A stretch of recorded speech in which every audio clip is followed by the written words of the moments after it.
ನಮ್ಮ ಭಾರತದ ಗೌರವಾನ್ವಿತ ರಾಷ್ಟ್ರಪತಿಗಳು ಒಂದು ಪತ್ರವನ್ನು ಅಂದರೆ ಅದು ಸಲಹೆ ರೂಪದಲ್ಲಿ ಸರ್ವೋಚ್ಚ ನ್ಯಾಯಾಲಯದ ಮುಖ್ಯ ನ್ಯಾಯಮೂರ್ತಿಗಳಿಗೆ ಬರೆದಿದ್ದಾರೆ. ಅದರಲ್ಲಿ ಅವರು ಕೆಲವೊಂದು ಸಲಹೆನ ಕೇಳಿದ್ದಾರೆ. ಈ ಭಾರತ ಸಂವಿಧಾನದ ಅಧಿನಿಯಮ 200 ಮತ್ತು 201 ಮತ್ತು 143 ಇವುಗಳನ್ನ ಉಲ್ಲೇಖ ಮಾಡಿ ಇವುಗಳ ಬಗ್ಗೆ ರಾಷ್ಟ್ರಪತಿ ಮತ್ತು ರಾಜ್ಯಪಾಲರು ಭವನ, ಈ ಕಚೇರಿಗಳು ಮತ್ತು ನ್ಯಾಯಾಲಯ ಇವುಗಳ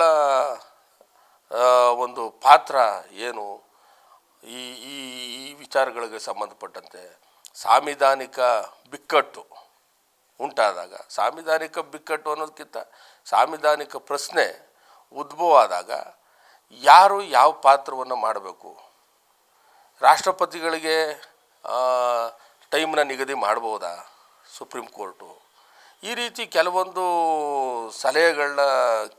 ಸಲಹೆಗಳಿಗೆ ಪರಿಹಾರದ ರೂಪದಲ್ಲಿ ಅವರು ಒಂದು ಪತ್ರವನ್ನು ಬರೆದಿದ್ದಾರೆ.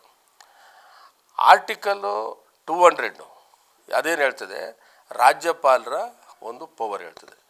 ರಾಜ್ಯಪಾಲರು ಯಾವುದಾದ್ರೂ ಒಂದು ಆ ರಾಜ್ಯದ ಶಾಸಕಾಂಗ ತಾನು ತನ್ನ ಸದನದಲ್ಲಿ ಯಾವುದಾದ್ರು ಬಿಲ್ಲನ್ನು, ಕಾಯ್ದೆನ ಚರ್ಚೆ ಮಾಡಿ ಅದನ್ನು ಪಾಸ್ ಮಾಡ್ಕೊಳ್ಳಿಕ್ಕೆ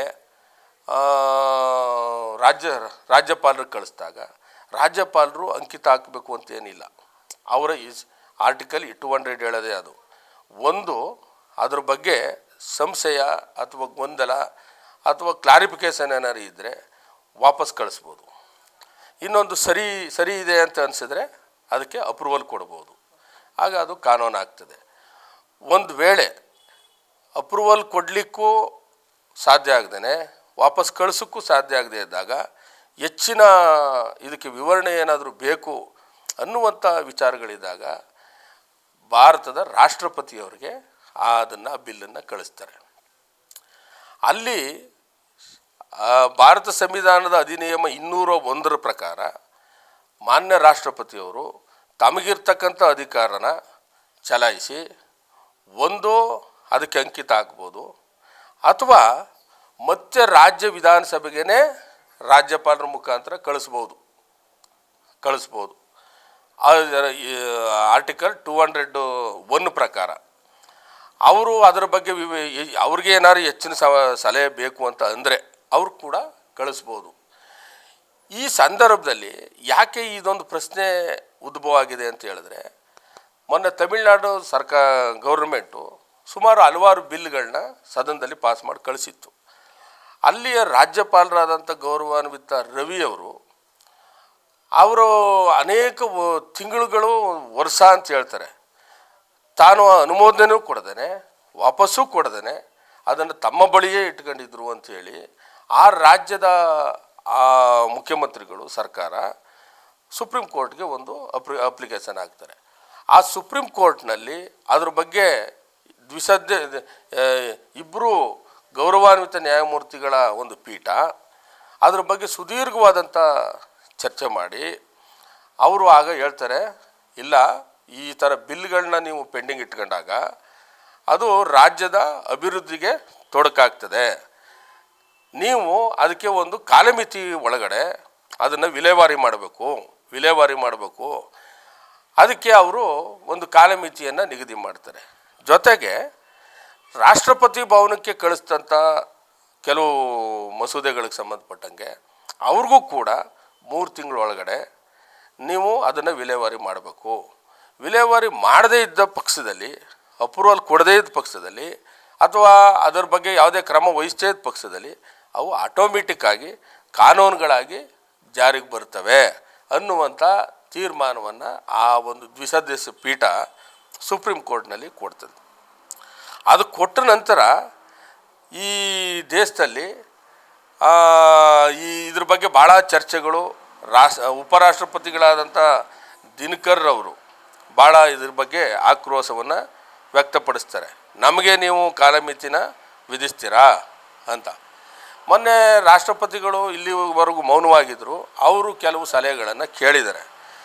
ಆರ್ಟಿಕಲ್ 143 ಆಫ್ ಇಂಡಿಯನ್ ಕಾನ್ಸ್ಟಿಟ್ಯೂಷನ್ನು ಅದರ ಪ್ರಕಾರ ಅವರು ತನಗೆ ಯಾವುದಾದ್ರೂ ವಿಷಯಗಳಲ್ಲಿ ಕಾನೂನಾತ್ಮಕವಾಗಿ ಸಲಹೆಗಳು ಬೇಕು ಸುಪ್ರೀಂ ಕೋರ್ಟಿಂದ ಕೇಳಬೇಕು ಅಂತ ಅನ್ನಿಸ್ದಾಗ ಅವ್ರಿಗೆ ಅಧಿಕಾರ ಇದೆ.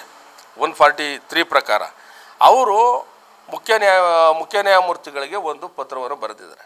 ಅಲ್ಲಿ ಕೆಲವೊಂದು ಸೆಕ್ಷನ್ 200, 201 ಇದ್ರ ಪ್ರಕಾರ ಇದರಲ್ಲಿ ರಾಷ್ಟ್ರಪತಿಯವರ ಅಧಿಕಾರ, ನೀವೇ ನಮಗೆ ಕಾಲಮಿತಿ ನಿಗದಿ ಮಾಡ್ಬೋದಾ, ಈ ಥರದ ಕೆಲವು ಪ್ರಶ್ನೆಗಳಿಗೆ ಅವರು ಕೇಳಿದ್ದಾರೆ. ಅದಕ್ಕೆ ಅವರು ಸೂಕ್ತವಾದಂಥ ಉತ್ತರವನ್ನು ಗೌರವಾನ್ವಿತ ಸರ್ವೋಚ್ಚ ನ್ಯಾಯಾಲಯ ಕೊಟ್ಟಿದೆ ನನ್ನ ಪ್ರಕಾರ.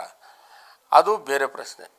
ಆದರೆ ನನ್ನ ಪ್ರಶ್ನೆ ಇರ್ತಕ್ಕಂಥದ್ದು, ಒಬ್ಬ ವಕೀಲನಾಗಿ ಈ ವಿಷಯದಲ್ಲಿ ನಾನು ಹೇಳೋದಾದರೆ, ರಾಷ್ಟ್ರಪತಿಗಳು ಸಲಹೆ ಕೇಳ್ತಕ್ಕಂಥದ್ದು, ಸುಪ್ರೀಂ ಕೋರ್ಟು ಸಲಹೆ ಕೊಡ್ತಕ್ಕಂಥದ್ದು ಇದೊಂದು ಸಾಂವಿಧಾನಿಕವಾದಂಥ ಕೆಲಸ. ರಾಷ್ಟ್ರದ ದೃಷ್ಟಿನಲ್ಲಿ ರಾಷ್ಟ್ರಪತಿಯವರು ಕೂಡ ಮುಖ್ಯಸ್ಥರೇ, ಸರ್ವೋಚ್ಚ ನ್ಯಾಯಾಲಯದ ಮುಖ್ಯಸ್ಥರು ಕೂಡ ಮುಖ್ಯಸ್ಥರೇ. ಎರಡು ಯಾವುದು ಮೇಲೂ ಯಾವುದು ಕಡಿಮೆ ಅಂತ ಅನ್ನುವಂಥದ್ದಲ್ಲ. ಸಂವಿಧಾನದ ರಕ್ಷಣೆಯಲ್ಲಿ ಇವರ ಎಲ್ಲರ ಪಾತ್ರನೂ ಕೂಡ ಭಾಳ ಪ್ರಮುಖವಾದಂಥ ಸ್ಥಾನಮಾನಗಳು. ಇವುಗಳು ಇಲ್ಲಿ ಯಾವುದೇ ಸಾಂವಿಧಾನಿಕ ಬಿಕ್ಕಟ್ಟಿಲ್ಲ. ಕೆಲವು ಸಲಹೆ ರೂಪದಲ್ಲಿ ಕೇಳಿರ್ತಾರೆ, ಅದಕ್ಕೆ ಉತ್ತರ ಕೊಟ್ಟಾಗ ಅವು ಸರಿ ಹೋಗ್ತವೆ ತನ್ನಷ್ಟಕ್ಕೆ ತಾನೆ. ಆದರೆ ಕೆಲವು ಮಾಧ್ಯಮಗಳಲ್ಲಿ ಕೆಲವೊಂದು ವ್ಯಕ್ತಿಗಳು ನ್ಯಾಯಾಂಗ ಹದ್ದುಮೀರಿ ವರ್ತಿಸ್ತಾ ಇದೆ, ಶಾಸಕಾಂಗದ ಒಳಗಡೆ ಕಾರ್ಯಾಂಗದ ಒಳಗಡೆ ಭಾಳ ತಲೆ ಆಗ್ತಾ ಇದೆ, ನ್ಯಾಯಾಂಗಕ್ಕೆ ಒಂದು ಮಿತಿ ಹಾಕಬೇಕು ಅನ್ನೋ ರೀತಿಯಲ್ಲಿ ಮಾತಾಡ್ತಾ ಇದ್ದಾರಲ್ಲ, ಇದು ಪ್ರಜಾಪ್ರಭುತ್ವಕ್ಕೆ ಗೌರವ ತರ್ತಕ್ಕಂಥದ್ದಲ್ಲ. ಸರ್ವೋಚ್ಚ ನ್ಯಾಯಾಲಯ ಆಗಲಿ ಅಥವಾ ರಾಜ್ಯದ ಯಾವುದೇ ಉನ್ನತ ನ್ಯಾಯಾಲಯಗಳಾಗಲಿ ರಾಜಕೀಯ ವ್ಯವಹಾರ ಮಾಡ್ತಕ್ಕಂಥ ಪರಿಸ್ಥಿತಿಲಿ ಏನಿಲ್ಲ. ಅವುಗಳು ತನ್ನ ಸಂವಿಧಾನಾತ್ಮಕವಾದಂಥ ಮಿತಿ ಒಳಗಡೆ ಅವ್ರಿಗೇನು ಅಧಿಕಾರ ಇದೆ, ಸಂವಿಧಾನ ರಕ್ಷಣೆ ಮಾಡ್ತಕ್ಕಂಥದ್ದೇ ಸರ್ವೋಚ್ಚ ನ್ಯಾಯಾಲಯ, ಉಚ್ಚ ನ್ಯಾಯಾಲಯಗಳು. ಇವತ್ತು ಈ ದೇಶದಲ್ಲಿ ಪ್ರಜಾಪ್ರಭುತ್ವ ವ್ಯವಸ್ಥೆಯಲ್ಲಿ ಪ್ರಜಾಪ್ರಭುತ್ವ ಗಟ್ಟಿಯಾಗಿದೆ ಅಂತ ಅನ್ಬೇಕಾದ್ರೆ ನ್ಯಾಯಾಂಗ ವ್ಯವಸ್ಥೆಯಿಂದ. ಇವತ್ತು ಅನೇಕ ವಿಷಯಗಳಲ್ಲಿ ಸಾರ್ವಜನಿಕರುಗಳಿಗೆ ಶಾಸಕಾಂಗದಲ್ಲಿ ಬೆಲೆ ಸಿಕ್ಕದೆ ಆದಾಗ, ಕಾರ್ಯಾಂಗದಲ್ಲಿ ಬೆಲೆ ಸಿಕ್ಕದೆ ಆದಾಗ ಅವರು ನ್ಯಾಯಾಂಗಕ್ಕೆ ಬಂದು ಪರಿಹಾರಗಳನ್ನ ಪಡ್ಕೊಂಡು ಇವತ್ತು ನೆಮ್ಮದಿಯುತವಾದಂಥ ಜೀವನವನ್ನು ಈ ದೇಶದಲ್ಲಿ ನಡೆಸ್ತಾ ಇದ್ದಾರೆ ಅಂತ ಹೇಳಿದ್ರೆ ಇದಕ್ಕೆ ನ್ಯಾಯಾಂಗ ಕ್ಷೇತ್ರ ಭಾಳ ಪ್ರಮುಖವಾಗಿದೆ ಅಂಥೇಳಿ. ಈ ನ್ಯಾಯಾಂಗದ ಬಗ್ಗೆ ಮಾತಾಡಬೇಕಾದ್ರೆ ಅದು ಮೊದಲೆಲ್ಲ ಭಾಳ ಜವಾಬ್ದಾರಿ ತೊಗೊಂಡು ಮಾತಾಡ್ತಾಯಿದ್ರು, ನ್ಯಾಯಾಂಗ ನಿಂದನೆ ಆಗ್ತದೆ ಅಂತ. ಈಗ ಅದನ್ನು ಒಂದು ರಾಜಕೀಯ ಕ್ಷೇತ್ರ ರೀತಿಯಲ್ಲಿ ನ್ಯಾಯಾಂಗದ ಬಗ್ಗೆ ಹಗುರವಾಗಿ ಮಾತಾಡ್ತಕ್ಕಂಥವ್ರ ಸಂಖ್ಯೆ ಜಾಸ್ತಿ ಆಗಿದೆ. ಇದ್ರ ಮೇಲೆ ಒಂದು ಕ್ರಮಗಳು ಕೂಡ ಆಗ್ತವೆ ಮುಂದೆ. ಇದೇ ಥರ ಜಾಸ್ತಿ ಆದಾಗ ಅದ್ರ ಮೇಲೂ ಕೂಡ ಕ್ರಮಗಳಾಗ್ತವೆ. ಹಾಗಾಗಿ ಭಾರತ ದೇಶದ ನಿಮ್ಮ ಶಾಸಕಾಂಗ ಎಷ್ಟು ಪ್ರಮುಖನೋ, ಕಾರ್ಯಾಂಗ ಎಷ್ಟು ಪ್ರಮುಖನೋ, ನ್ಯಾಯಿಕ ವಿಮರ್ಶೆ ಸರ್ವೋಚ್ಚ ನ್ಯಾಯಾಲಯದ ಹಕ್ಕು, ಅವರ ಕರ್ತವ್ಯ. ಕಾರ್ಯಾಂಗ ನ್ಯಾಯಾಂಗಗಳು ಎಡುವುದಾಗ, ಹಾದಿ ತಪ್ಪಿದಾಗ ಜನರಿಗೆ ಪರಿಹಾರ ಕೊಡ್ತಕ್ಕಂಥದ್ದು ಈ ನ್ಯಾಯಾಂಗ ಕ್ಷೇತ್ರ. ಆದ್ದರಿಂದ ನ್ಯಾಯಾಂಗ ಕ್ಷೇತ್ರನ ಹಾದಿ ಬೀದಿಯಲ್ಲಿ ಚರ್ಚೆ ಮಾಡಬಾರ್ದು.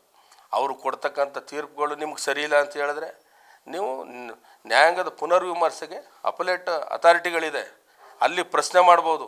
ಅದು ಬಿಟ್ಬಿಟ್ಟು ಪತ್ರಿಕೆಗಳಲ್ಲಿ ಹಾದಿ ಬೀದಿನಲ್ಲಿ ನ್ಯಾಯಾಂಗದ ಬಗ್ಗೆ ಯಾರೂ ಕೂಡ ಅಗೌರವವಾಗಿ ಮಾತಾಡಬಾರ್ದು, ಗೌರವ ಕೊಡುವಂಥ ಕೆಲಸ ಆಗಬೇಕು ಅಂಥೇಳಿ ಈ ಥರ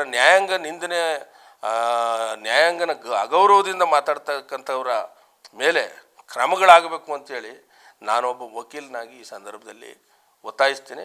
ಮತ್ತು ಯಾರೂ ಕೂಡ ಈ ರೀತಿ ಮಾತಾಡಬಾರ್ದು ಅಂಥೇಳಿ ಜನರಲ್ಲಿ ನಾನು ವಿನಂತಿಯನ್ನು ಕೂಡ ಮಾಡ್ತಾಯಿದ್ದೀನಿ.